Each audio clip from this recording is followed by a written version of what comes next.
Hello, I'm Stewart Heath. I'm CEO of Harvard Grace Corporation. In our series of key metrics all businesses must monitor, today we're going to talk about gross profit margin. A lot of people will confuse gross profit margin with the term gross profit, but one is expressed as a percentage, that's the margin, and the gross profit is simply a dollar amount. Why is that different? Because we express things as a percentage so that they can be compared to different months or years within the same company, or to compare one company to another company that are likely different sizes. So what is gross profit and gross profit margin, and how do you calculate it?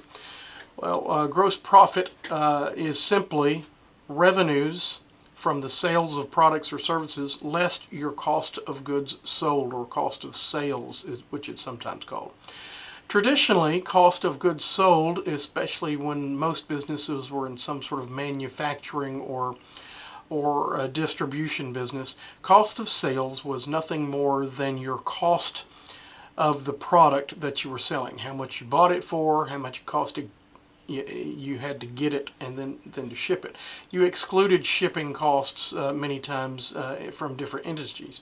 The calculation of cost of goods sold is very much determined by the industry that you're in.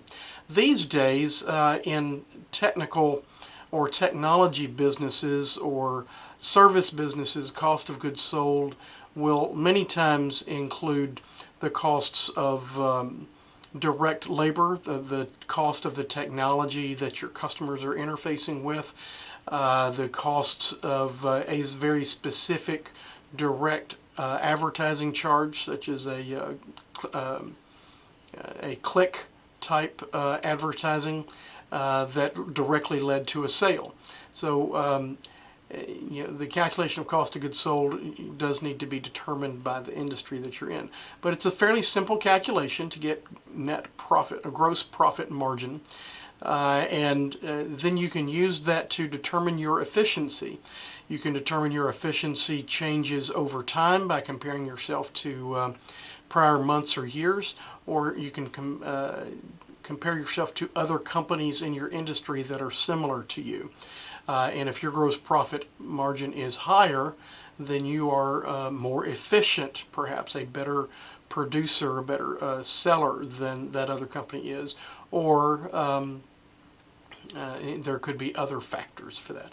Anyway, that's gross profit margin. We're going to continue to focus on profitability measures in the coming weeks before we deep dive into some other measurements and ratios. If we can be of any service, give us a holler. Godspeed.